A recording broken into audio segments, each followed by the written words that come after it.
Marhaba, and welcome to the Matrix Green Pill, where real people connect.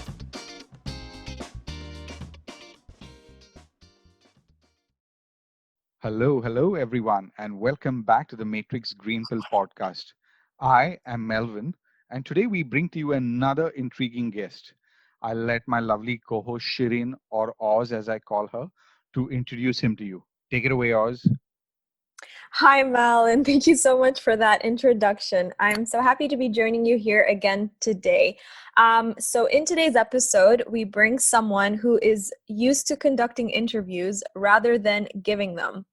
He has interviewed most of the greatest sports people on the planet, is a national level sports person himself, and he also has an intriguing backstory.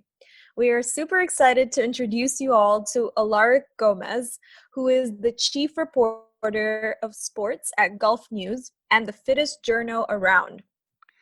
Al, despite the dressing down you gave me yesterday on the field, let me welcome you and thank you so much for joining us today.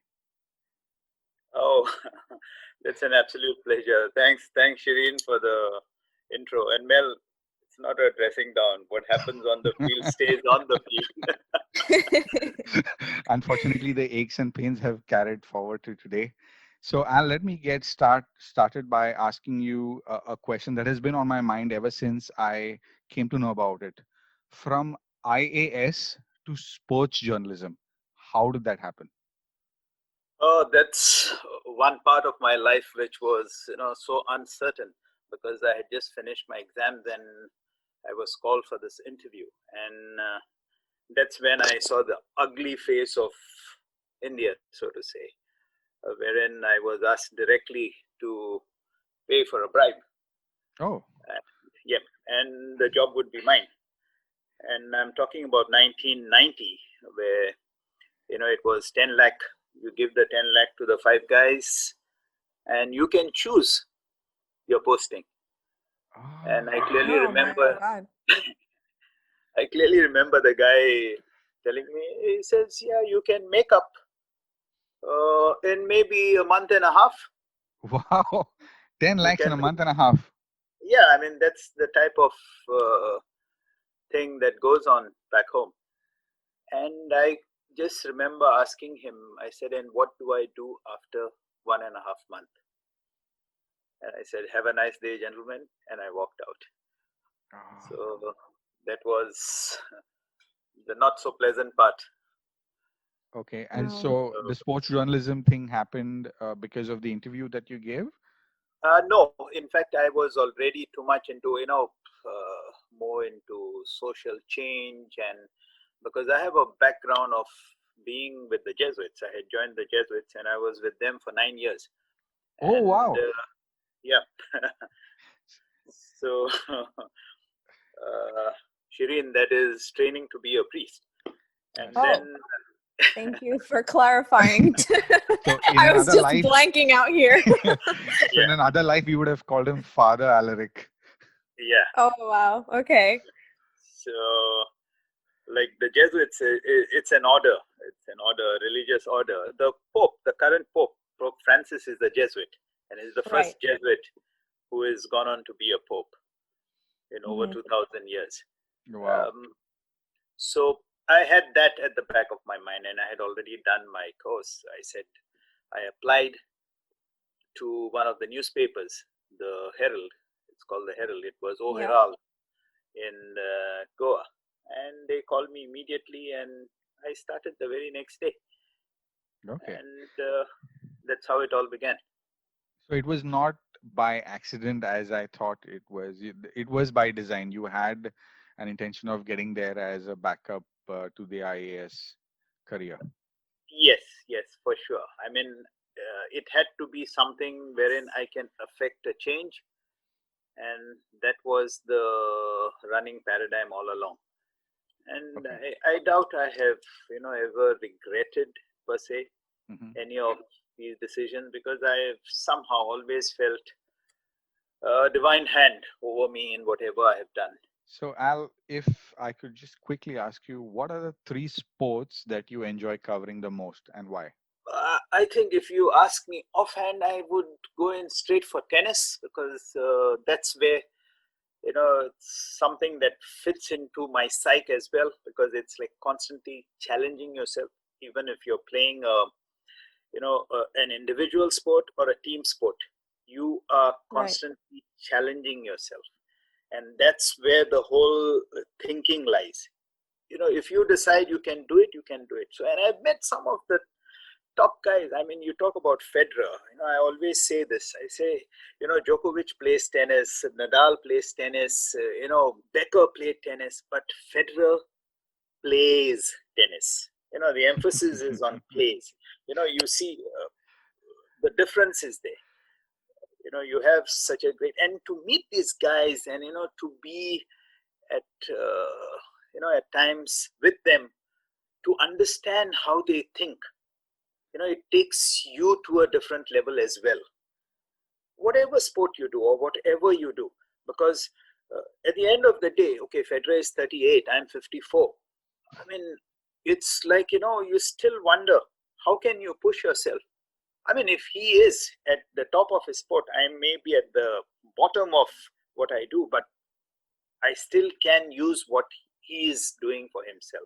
As an That inspiration. changes. Yeah. No doubt about that. No doubt about that. Yeah, for So, sure. So tennis, tennis would be one. And yeah. another challenging one was power boating, because I had never seen these huge beasts. Each of these, they're twin engines. The class ones. You have class ones, you have Formula Ones, you have class 2, class 3. Everything depends on the engine class. So to go into this sport, study what the sport is all about. It's 4.5-liter engine one side. So you can imagine, like the amount of horsepower that you have on the water. And somehow I have lost a few friends as well, on the water while covering the sport. And that's where the challenge lies. Motorsport is another, thanks. Motorsport is another sport that always amused me, because we always watched it on TV. And in 2004, when the first race was held in Bahrain, I went for the race and covered it for Gulf News. And once you get there, and then you're forced into, it's like being thrown into the deep end of the pool. Mm-hmm. You've got no choice. You've got to learn how to you either float or you swim, and it's two different things, mind you, Right. because you either float or swim or you drown. Okay. So, okay, those are some surprising answers. I for some reason thought football would probably feature in over there. Yeah, But same. I was really waiting for football. Football, if you ask me, the challenge like covering local football, because it's a totally different mindset, and they play their football totally differently. I mean, not out. It's a positive thing, They have a lot of thing in them to be the best. Possibly, Right. what we don't see is how they do it. Unfortunately, there are not many people. I mean, expats who go out and watch these guys play. And mind you, we have some of the best players who have played in the UAE league. I mean, I'm sure many out there are not even aware of the guys. I mean, we had Asamo Gyan from Ghana. I remember that. We had Fabio Cannavaro, who signed after winning for the World Cup, right? That was right after winning the World Cup. Immediately after winning the World Cup. Today, Fabio is somewhere in China. He's training a team of his own. You have some of the top guys. Ronaldo's friend, who was it? The winger who played for Portugal. He was playing here. So some top guys, but that was football.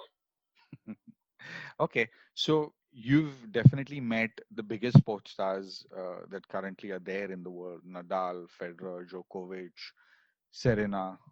Okay, who has made a lasting impression of you? I know Federer is one of them, but who has made a lasting impression on you from a journalistic perspective? I think everyone brings something to the table. Like if you speak about Djokovic, I mean Djokovic is someone who has always stressed on this thing that when he was 6 or 7, he used to train on those courts in Serbia, and you could hear the bombs. The war was on. and he Yeah. could hear the bombs falling, and it created a sort of a trauma. Just imagine a 6-7 year old. I mean, I still remember my childhood For at that point. sure. But he came through it. It hardened him. But mind you, his success, if you sort of equate it, his success came only after he altered his diet. He Okay. was, Oh. yeah. His success was not because of the mindset he had about growing up and playing in those early years. His success came only after he met this guy, a doctor, who told him, like, okay, you've always reached the quarterfinals, the semifinals. You've not even reached the finals of a Grand Slam. I think, in the second week of the Grand Slam, he used to feel sort of burnt out. So he did a test on him, and he found that he was, glucose intolerant, gluten intolerant. Okay. Yeah, gluten intolerant, and also, all these dairy products. So he Okay. cut all that Mm. from his diet, and Djokovic went on to even write a book about how to drop gluten from your food. Today, the ATP tour, whenever they move around, most probably, most likely in China, because I have seen it myself. I've covered events in Beijing and in Shanghai. They have a totally different food table of all gluten-free products. So you have your pasta, which is gluten-free, rice, which is gluten-free, bread, which is gluten-free. So you have a choice. And as you age, your Yeah. system can't take all these products. So most of the time, I think it's a test that you can do even locally. It costs 1,000 or a few hundred dirhams, and you can find out what you're tolerant or what you're intolerant towards. Yeah, and that's how Djokovic started winning. And today, he stands for something. Whatever he does, whether he breaks rackets or he hits balls at the line judges, but you cannot, sort of take that away from him, that desire to excel. And that's how I feel like Nadal is such a fun guy, believe me. Nadal has been to Dubai during those early years when he was a teen, but he was so much fun. You talk to Nadal now. I met him last year in Kuwait, and he's a totally different guy. But that fun element, he still holds on. He's so much, the childlike, what we call the childlike character. He loves to be himself. I mean, when he is on the court, he is giving it 200%. The minute he finishes, it's like, it's over. This is Nadal. Okay, So I knew that of So he's Djokovic, that he's generally a very fun-loving, both on and off the court. I did not know that about Nadal. Oh yeah, Nadal for sure. He's much more. I mean, you should see Nadal and Federer chat. It's like, it's something rare, but they do get along so well. Believe me. Okay, so nice. any funny or interesting anecdotes during such meetings with them that you'd like to share? Maybe with Nadal, that now that you've mentioned that he's such a fun guy, maybe he's done something that's really struck you. Yeah. The last time I was in Kuwait, he had come to open an academy there. One of the ruling family of Kuwait opened a lovely academy. Believe me, they've got like 20 courts. It's Wow. like a dream. But this guy, he came and he played an exhibition match with David Ferrer, also a Spaniard, good friends. And David was like sort of semi-retired. He's a coach now for, I think, Zverev. So they had the game, but when we finished the first interview in the morning, because the game was later in the evening, but morning when we finished the interview, Nadal, you can make out, how these guys, they remember. Can you believe it? They remember. He says, "Hey, it's nice to see you here," because they keep seeing us.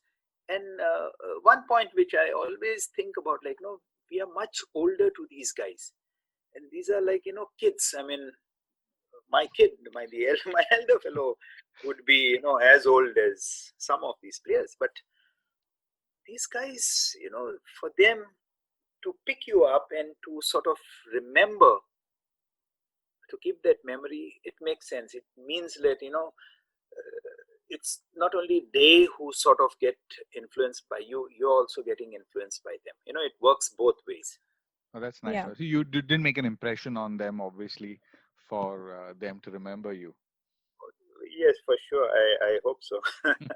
Like Federer once, he walked out of, we were there for an event at Madinat, and it was an off thing. And after we came out, one of our guys, he wanted to have a smoke, so he was smoking. And Federer comes out, he finished the event, and he goes straight to his Mercedes. And he said, "Hey, you guys, having fun, huh?" So I told him, I said, "Yeah, but you can't."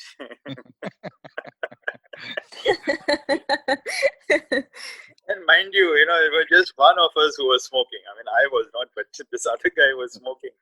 And he had a good smile, a good laugh, and he went, sat in the car, and he drove off alone by himself. Yeah, I feel like these moments kind of, that we don't get to hear about, the general public doesn't know how down to earth and normal a lot of these, not just sports people, but celebrities in general are. And then when you hear a story like that, you're like, wow, they're just like anyone else. Like the same type of jokes, the same little moments that you have with your friends, you can have with them as well. And it just kind of humanizes them a lot more when you hear stories like this. It does. It does. Very true, Shireen. Good point, actually. Yeah, I mean, all of us have the same sort of assets. I mean, we have two hands, the mind thing, but some of them have been blessed. So, yeah, that makes the difference. For sure. So Alaric, to change the topic a little bit, let's go back to India. So sports journalism is not the easiest field to get into or to go further into in India. What were some of the challenges that you faced? I mean, nearly 30 years back, it was a lot different.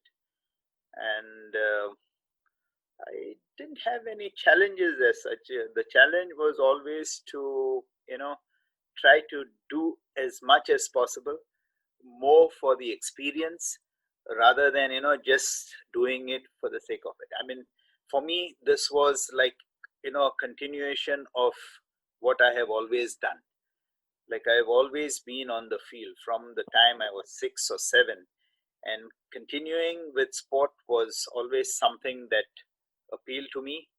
So when the IAS thing didn't sort of come to fruit, I just thought that this was a natural fit. That's why I always say, I always had a sort of a hand over me to sort of show me the way. And I think it just worked out. A guidance. Yeah. I see. Yeah. Do you think that after working here, you can feel the difference in sports journalism here versus India? Oh, yeah. I mean, if you want to be, let's say, an inverted successful sports journalist in India, for sure, you've got to know cricket, write cricket. Now, I being from a state where, hardly anyone plays cricket, maybe, in the odd field and with a tennis ball or something, and that's more for time pass. Goa is never known as a cricket playing state, but it's more a football playing state, and more because of the Portuguese influence. Because when the Portuguese came, they came with everything that they can give. They gave freely, unlike the other parts of India. I'm sorry to say, but that's a fact. So a little history for all of you. That's history, because the rest of India was ruled by the British, and we don't have to go there. But the Portuguese gave us everything, and they gave us football. And we've had, over the years, we've had some amazing players coming out, from the state, players who have sort of helped, Indian football come up to where it is today. And I think that makes a lot of difference, because when you're growing up, you're growing with a lot of football in you. At the same time, there is scope as a journalist now. Mm-hmm. There is scope for other sport as well. It's not about just the cricket or about the football. There's tennis happening. There's, there are so many other sports that also happen, and which we Okay. as journalists have a responsibility. Because if we don't write, people will never know to say. Exactly. Yeah. You can have the best of events, and if you have, let's say, 200 people watching the event, that's fine. You have 200 people, but what about if the event has not gone to another few thousands? And that can be done only through, popularizing it by covering these events. Yeah. So now let's go back to your career here in the UAE. Tell us a little bit about how you landed here. How did you decide that this is where you wanted to move and pursue or continue your career here? It was 1996, July 4th. I still remember the American Independence Day. Wow. American Independence Day. So 96, I came Rock out. solid memory right there. I've got memories much before that, Shireen. Age has not diminished his memory, you can say. Yeah. I always keep saying it, everything above the neck is in perfect working condition. So I got out of the airport, and the first thing, it's summer, damn it. And, this gust of hot, humid air. Yeah, that heat wave that hits you as soon as you step out. And I said, where the hell have I come? But then that said, I had to sort of stick on here. So the first week, just sending out CVs. Within a week, I was working at this place called the Gulf Today in Sharjah. That was 96. Mm-hmm. And because I had already finished around 5 years in Goa, so I was pretty much experienced. And then coming here and doing a lot of local sports that included football, handball, basketball, volleyball, a lot of local sport, karate, some of these sports. And then came the tennis and the powerboat racing and the various, forms of powerboat racing. You have class 1, which you only see the boats going because they are out. Out at sea. But Formula 1 is more spectator friendly. It's closer. People can see it. They can identify with the sport to an extent. So then came the challenges, because some of these were new sport. So reading about them, getting to know, talking to people, talking to the drivers, and along the way, the best part is you sort of form so many friendships, friendships which are endearing, which are lasting. And at some point, you've got to say bye to some of these, death is such a thing that you can't, we lost a very good friend yesterday, in fact, to a massive heart attack in Tunisia. And so sorry to hear that. He was technical secretary, Salah Bramley. He was technical secretary of the UAE Tennis Federation. And for me, my life and his life was we understood each other. But he had to go without saying goodbye. But that's what life is. And we've got to move on. The worst thing is when, you've got to write about the same people you love. Of course. It must be hard. Well, we appreciate you coming on here after such a tragedy.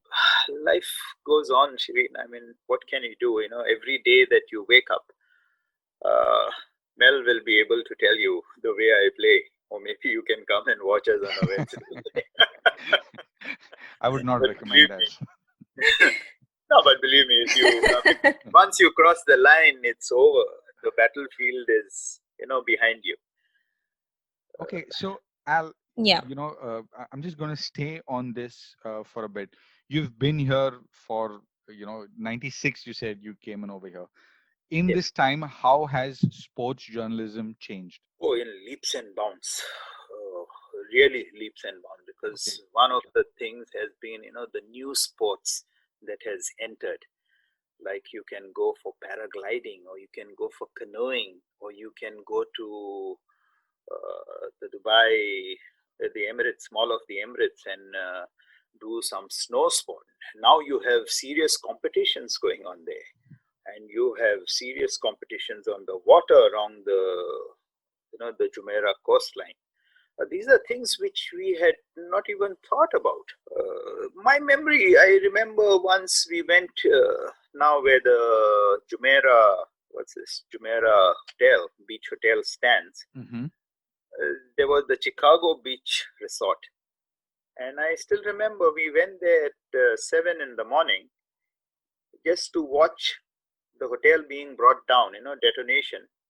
That was controlled detonation by a French team. And 2 minutes later, at 7:02, there was nothing. There was just rubble in front of our eyes. That's Dubai for you. Yeah, and 8 months later, there was a brand new hotel there. So, like the place has changed, so has the sport. I mean, so many new sport has come in, and we as journalists, as people who tell stories, we've got to continue sort of evolving and telling new stories about newer things happening, getting people involved. Have you heard of beach tennis? Have you heard of foot volley? Foot volley, yes, but beach tennis is something new. Beach tennis. They play with a tennis ball on the beach, and it's a different sort of a paddle tennis for that matter. Paddle tennis is being popularized by Sheikh Hamdan, the Crown Prince, Sheikh Hamdan bin Mohammed. He's got 6 courts in the Nadal Sheba Sports Complex. That's his private club there. And most of the courts are indoors, so in total AC. He even encourages expatriates to come and be part of it. It's amazing how the place has changed, but how sports has evolved and sort of managed to keep abreast or keep pace with the changes that Dubai has been through. And if we could just expand this on a little more now, with the whole web being such a big player, and digital and social media and all of that, your turnaround time for stories must also has to be a lot quicker, right? Yeah, that's right. So, because everything now works on the hand. So how how differently do you craft your stories as opposed to, let's say, 10 or 12 years earlier and now? Is there a different process that you follow, or is it pretty much the same basics and principles? The basics principle is everything goes on top above the neck. So that is on, that never stops. I think even during sleep, it is on. Yeah, it really doesn't stop. So you have pretty much, like if you're going to meet a guy, like the other day I went to meet this Mamadou, the Crystal Palace defender. He was here at the FIFA center. I don't know if you know, there's a FIFA Center of Excellence. It's just the second one. You have one in Lausanne, that's at FIFA, and you have one at Barcelona, and you have one in Dubai. So this is something big. So it's, these guys, FIFA has laid down sort of a blueprint for injuries. Okay, so if you have a wrist injury, you're out. You've got to just follow. It's like a diet plan, but diet plan how to get yourself back into the sport. So you rest, you put a cast, you take an injection. There are steps, and you follow it. In 2 weeks' time, you're back. If it's an ankle injury, okay, you need 3 weeks. If it is a muscle strain, you need 3 weeks. And this is what you've got to do. So they have this FIFA Center for Medicine. It's at Shabab Sports Club. That's Mamzar, when you're going to Mamzar, behind Century Mall. Yeah. And he was there, Mamadou was there, and we spoke. And he was telling me how, important it is to come to a place like this. Because when you compare it to what he would spend in Lausanne or it's not the expenses per se, but when you feel more at home, you would come home. Mo Salah comes here so often. Is it? Yeah. Yes. He is a regular visitor here. Of course, they only use their social media to sort of tell. Most of the time, they don't even tell because they want that at the end of the day, they are still humans. They breathe the same air. They So, need Yeah. the privacy too. so there's nothing different between them. They also feel like having a masala dosa once in a way, I suppose. That would be fun to watch Mo Salah having a masala dosa. Oh my God. Yeah. I'm sure you would love that. So, Al, you mentioned Mo Salah, and you've mentioned a lot of quite big names in sports. You've met so many interesting celebrities, I would call them, because I mean, apart from being sports people, that is also what they are, right? Have you ever been starstruck by anyone that you've met? If yes, who? I doubt, because because I go with this basic thing that all of us, like I mentioned earlier, breathe the same air. Shakespeare puts it Right. very well. If I prick you, don't you bleed? It's the same. All Mhm. of us share the same thing. We are all from the same humankind. Some have been bestowed these special gifts. Some of Yeah. them put in a lot of effort to be where they are. But they also have a lot of help, their hard work paying off. Like Cristiano Ronaldo is a typical case. At best, Mhm. he is just a modest guy with modest talents. But the amount of hard work he puts in to be where he is, I mean, hats off to him. So Yeah. I doubt I have been sort of starstruck. Okay, I let's would say excited implore. maybe about someone in particular. More excited over the others. Oh, for sure. I mean, Maradona was one guy who always amazed me. For him to be what he is, what he could do with a football, I mean, amazing. And to meet him and, sort of literally rub shoulders with him, and he would like stop, when he's going past, he would stop, say hi, inquire, you know, there are different people, people got to be human first. And Yeah. some of these have shown, like even the Federer incident or the Nadal incident in the past, have shown, that they have this capacity to stay grounded, to stay in touch with reality. Because at the end of it, Shirin, it's just what separates us is just a breath. I believe, Yeah. your breath is taken, you're no longer here. So what applies to me, applies to you, applies to these guys, however big they are. At some point, they're all here to go, or we are all here to go. So Yeah. to say. Yeah. Would you say that he was your role model for football? Maradona, to a great extent, yes, yes, but he never gave up. I mean, he went through those years in '86, up after '86, when he was caught for cocaine and all that stuff. Yeah. Fortunately, we have a generation who didn't follow him. But we've got to realize that's where responsibility as a sports person lies, because people are watching you. It's as simple as that. Yeah. The youngsters are watching you. So if you take a racket and Looking you up break to it, you. yeah, and if you break it on court, the youngster feels that It's that's the right okay to thing do to that. do. Yeah. Yeah. Yeah. So we've got to be, very, what do you say, guarded when we are passing on these things. But Okay. I also sympathize with them sometimes because I feel that, they also can't control their emotions 24/7 for, for the sake of other people. Obviously, they have a responsibility, but wouldn't you say that sometimes we all lose control? Oh yeah, yeah, and that shows how human we are. It's perfect. I mean, Yeah. you get to learn, something from everyone. It's left up to you what you're going to pick up, what you aren't. So the ultimate Yeah. responsibility for you can't turn around and say, "Oh, hey, Djokovic did this or Federer did this, so I'm doing it." No way. It's what you do defines you. Oh yeah, you Yeah. should watch Al controlling his emotions on our Yeah, Wednesday game. please.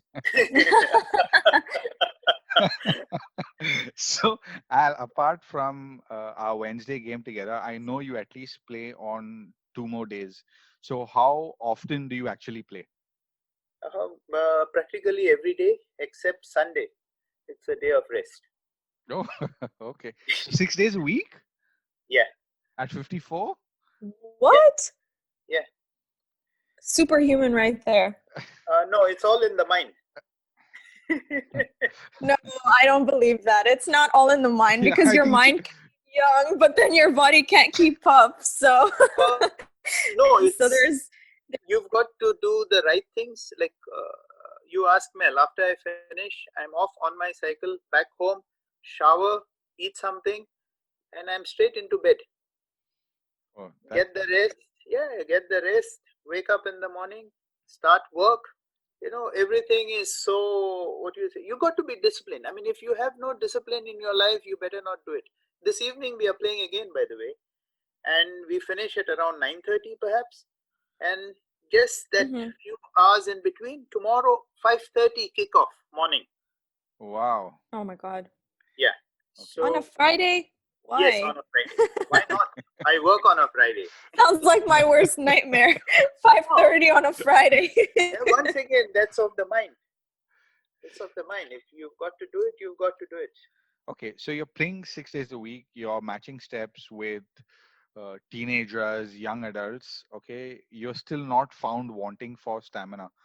A couple of questions to you. Where do you get the energy from? How do you stay fit? And is there any particular diet that you follow?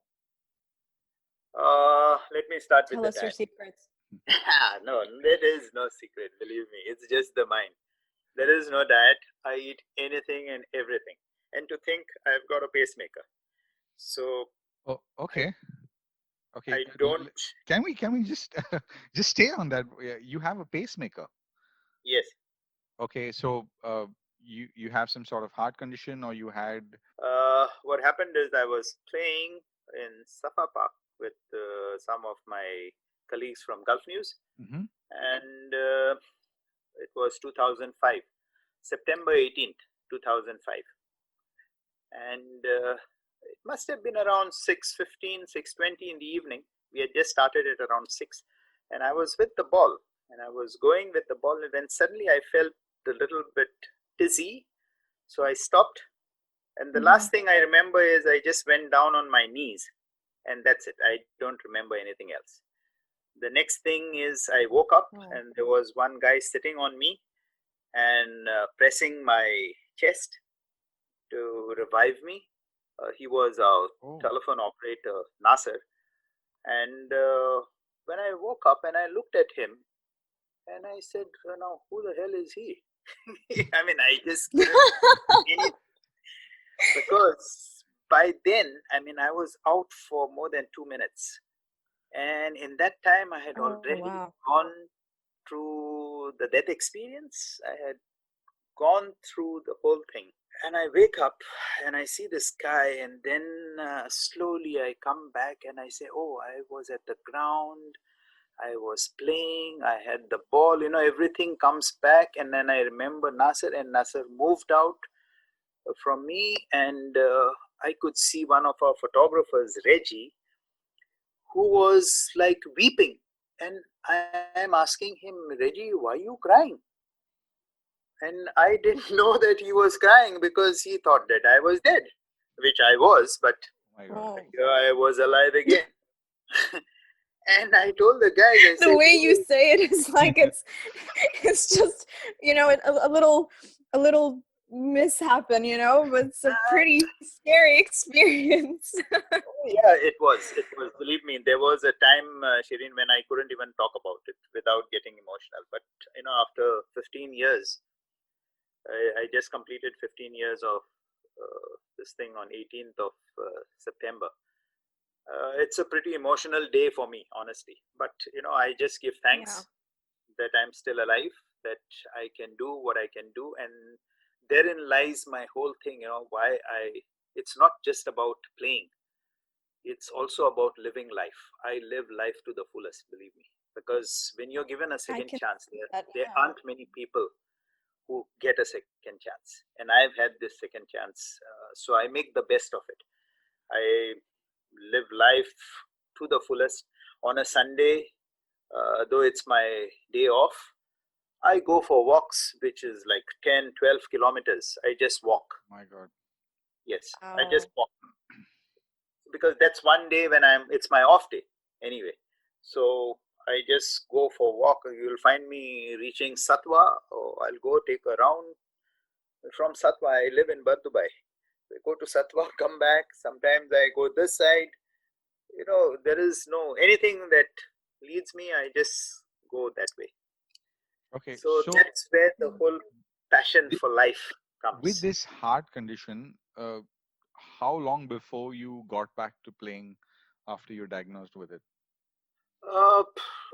Basically, nothing happened here in the UAE because I went to Wellcare, and Wellcare then was like among the best hospitals, but they couldn't find anything. So I took the next flight, landed in India, and landed in Goa, and went to Apollo. And within 2 hours, they found out what the issue was. The issue is something, they call it arrhythmia. So there is no rhythm. The heart, to put it in a simple way, I've got an extra large heart, or what they call an athlete's heart. I can't make out whether you're speaking literally or figuratively. No, it is. Then an athlete's heart is an extra large heart. So what happens is when you don't get the normal specified quota of, sort of movement and exercise, I'm talking about actual exercise, then it sort of goes out of rhythm. So we are used to the heartbeats, the dup, dup, dup, dup, dup, dup, and here suddenly it goes dup, dup, dup, dup, dup, dup, dup. The whole rhythm is lost, and then the heart stops. And when the heart stops, there is no supply to the brain, so you collapse. Most often, it's like 2 in a million who wake up. Okay. The others don't. So I'm one of the 2. I don't know who the other guy is, but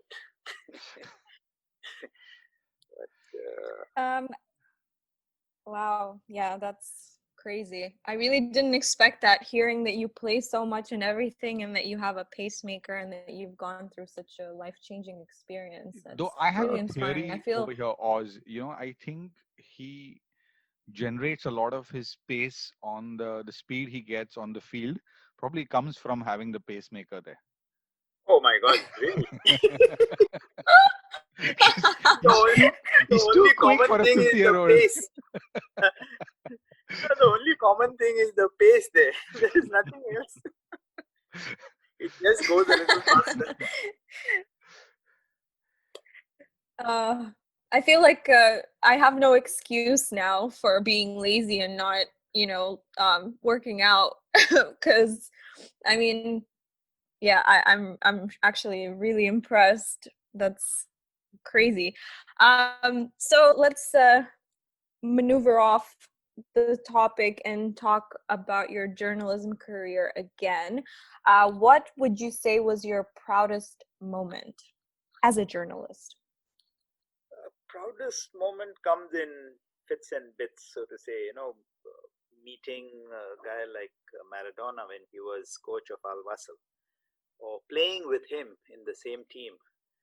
Or, these are moments that you would live for. It reminds me the day I collapsed. That's September 18, 2005, and I had a friend with me who was with me in the car, and I was driving, and I told him, I said, I don't know, Kevin. I said, I don't know what it is about the sport, football, that I don't mind even if I die on the field. And a few minutes later, I was really dead. That's some story. Yeah, those are some dark jokes. Yeah. Yeah. So, do you have any future plans of maybe taking up a teaching role or grooming the next generation?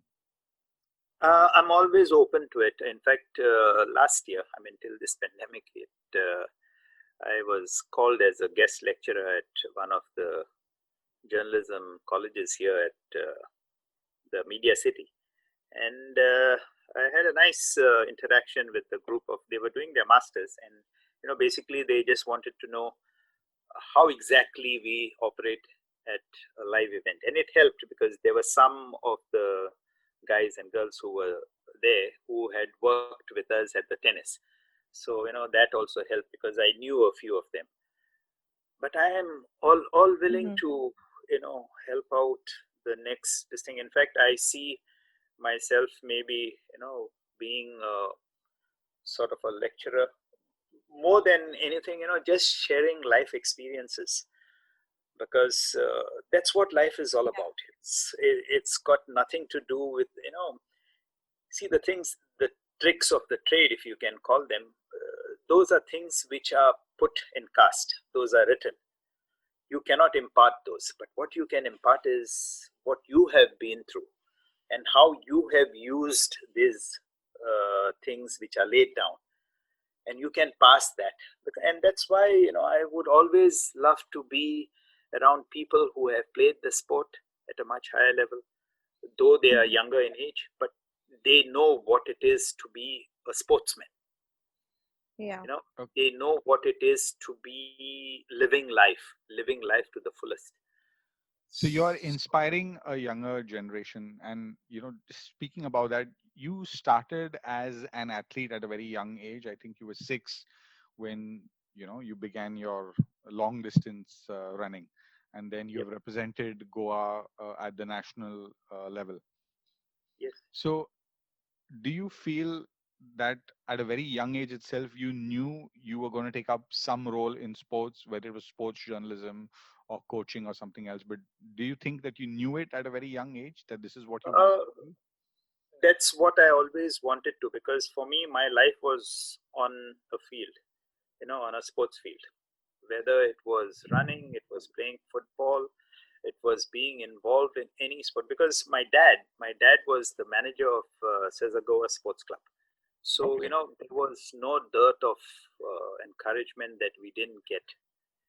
But he passed away also of a heart ailment when he was just 46. And, I was very young. So we had to sort of make the sacrifices. But at the end of it, you still find that what you have on your plate, you have on your plate. No one can deny you of that. And inspiring youngsters, it's left up to the youngsters, honestly. If you can just make one youngster see differently, make him believe what he's capable of. You look at Maradona or you look at Messi. I mean, these guys are not much taller than I, right? And they've been among the best in the world. Of course, they had the facilities or the infrastructure, but most important, they had the bent of mind. They achieved what they wanted to achieve. Messi had to take injections to correct.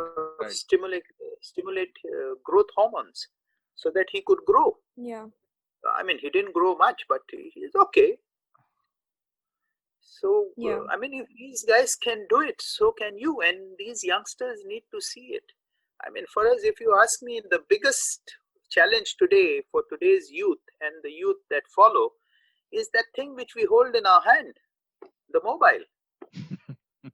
We got to learn how to, no, I'm not kidding. Believe me, I till today, my phone is just a phone. It's a tool where I can communicate. Okay. Now, when I'm driving, I don't need to communicate. I need to drive. So my phone, if anyone calls me or he sends me a WhatsApp, I don't even bother to reply. I will call him once I stop. But I will not even reply. Why? Because that's part of my life that I need to live for myself.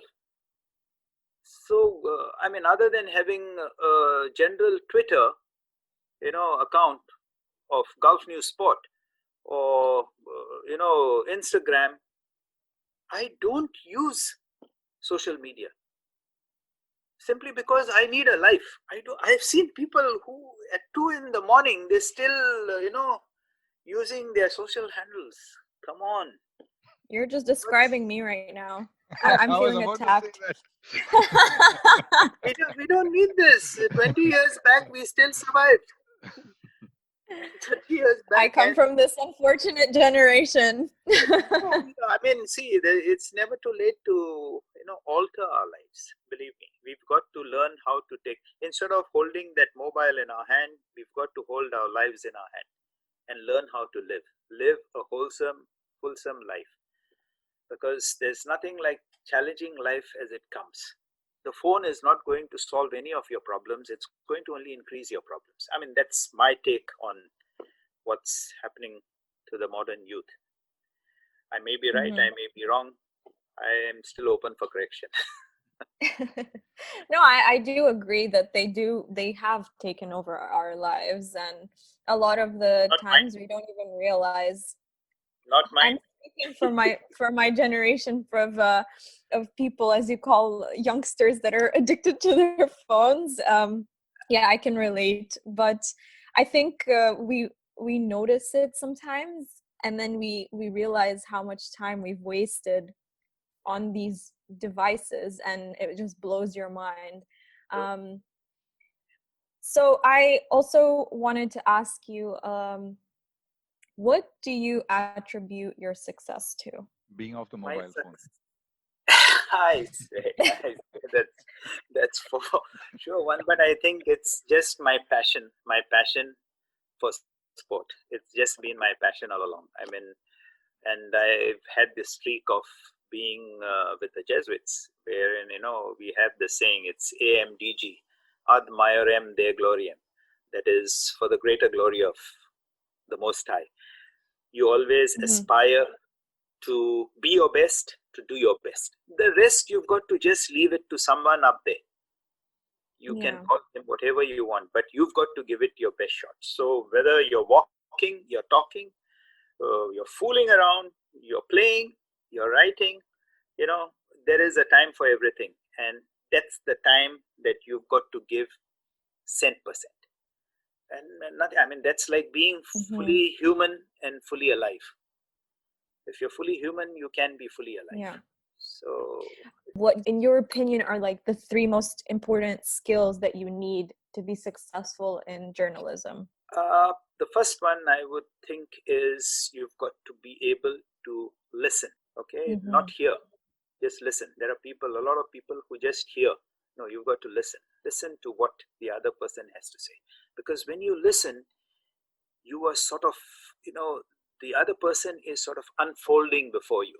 It depends on how much he wants to give out, how much of himself he wants to give out, because ultimately that both of you are at the same plane, at the same level, and you've got to sort of listen to him, and you've got to convey what he's got to say to a whole audience out there. And that's your responsibility. So listening is by far the most important. Second, I feel, is you've got to be very observant. You've got to know how to read between the lines.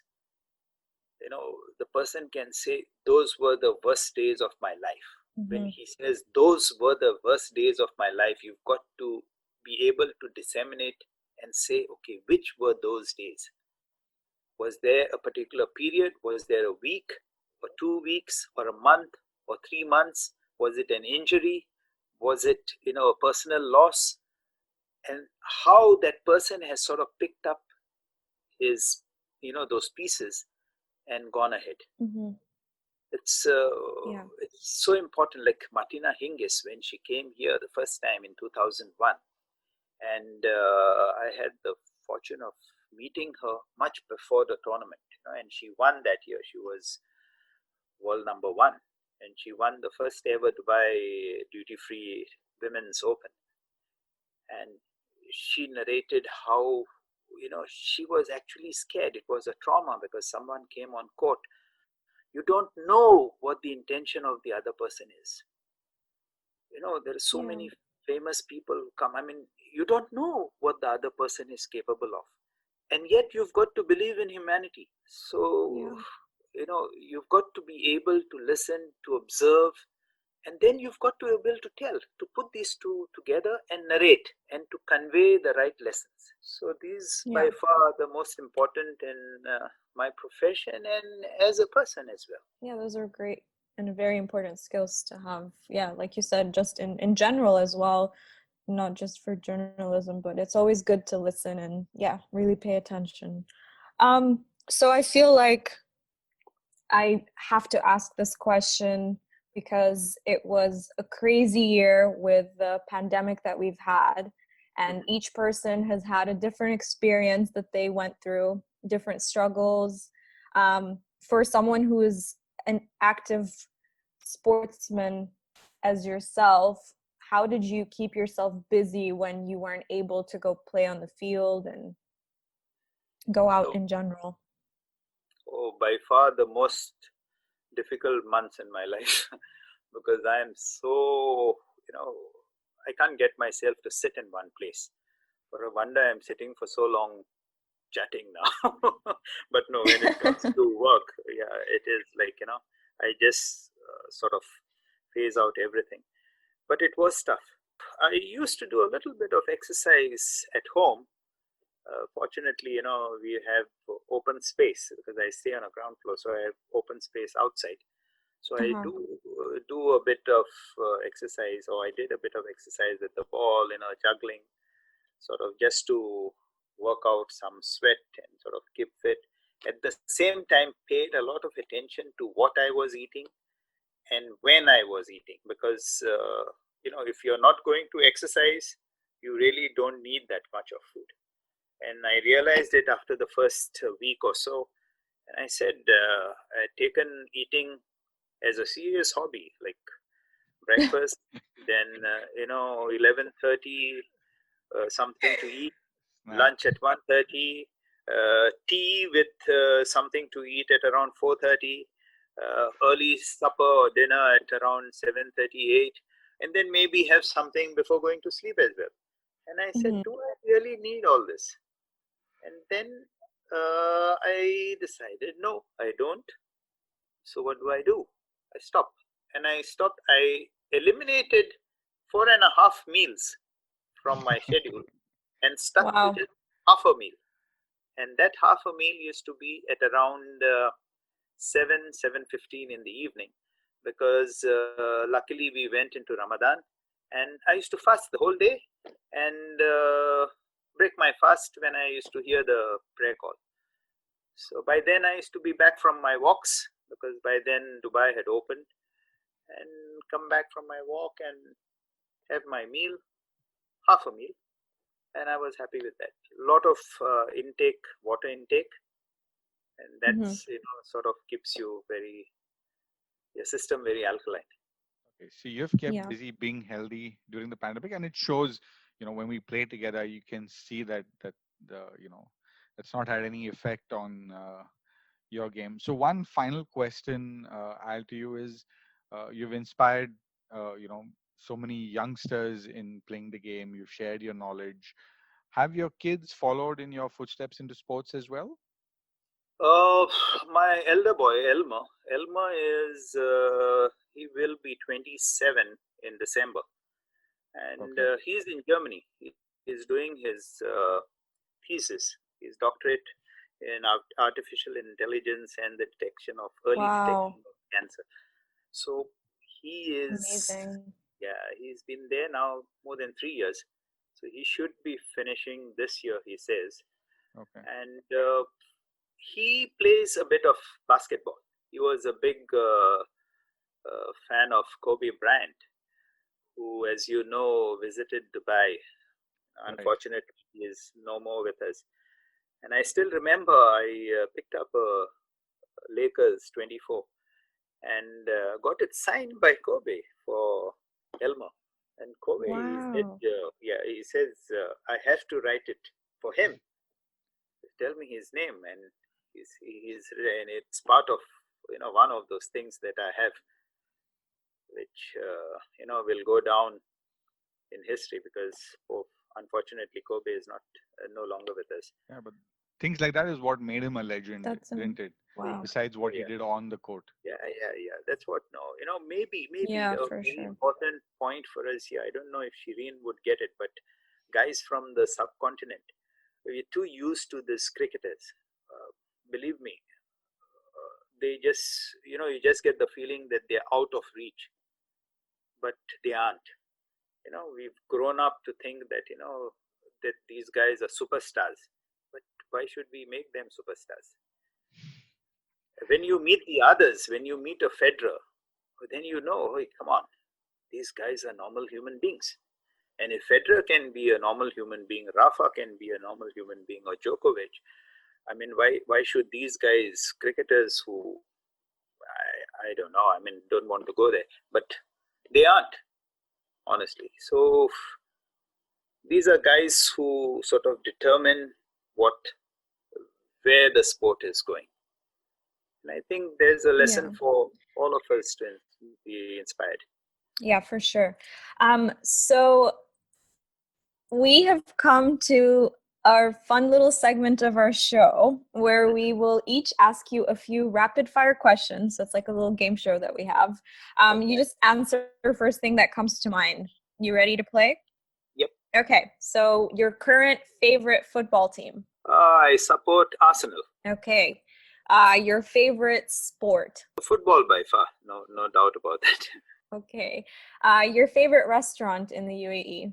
Oh, I normally like to go to Ustadi. It's an Iranian restaurant right in the heart of Dubai, in Bur Dubai. Okay. Okay.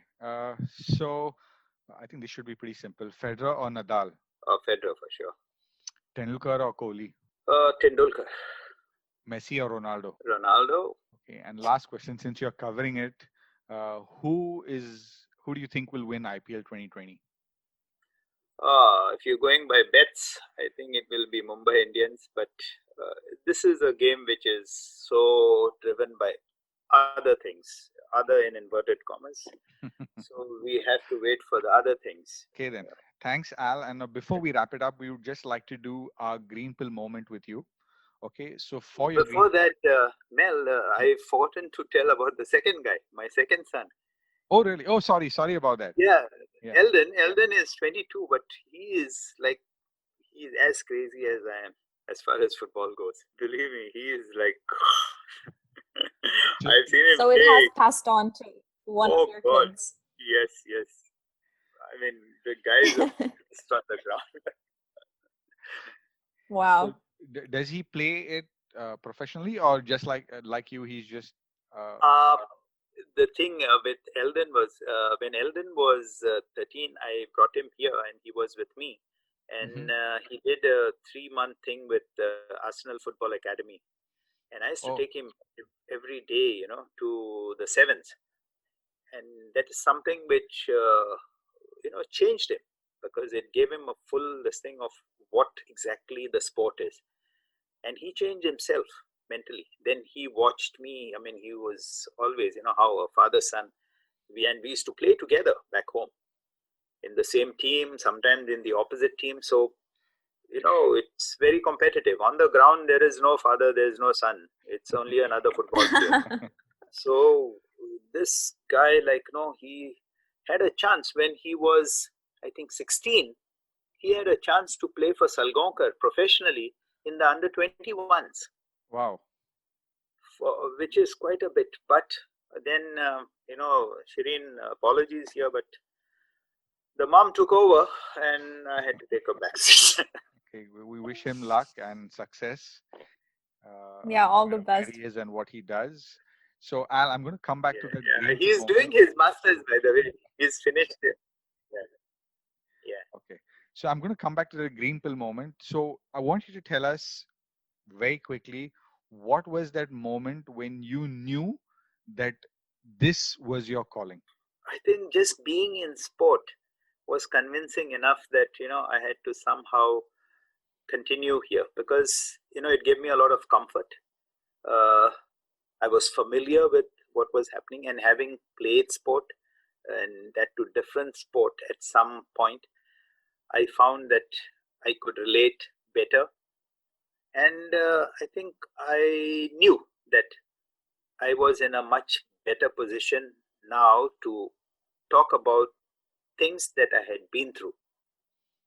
So relating to an audience was easier because I had, it was like a journey.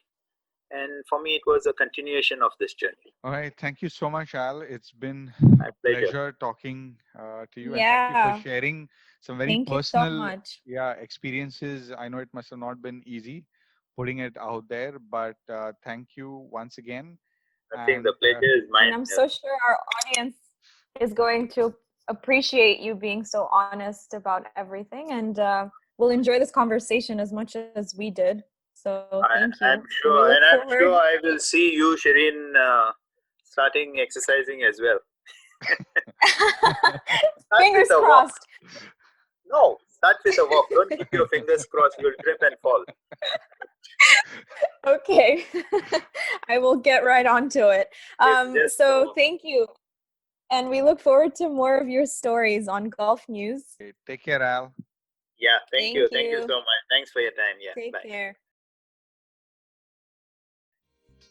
If you enjoy our conversations, please like and subscribe. See you next Wednesday.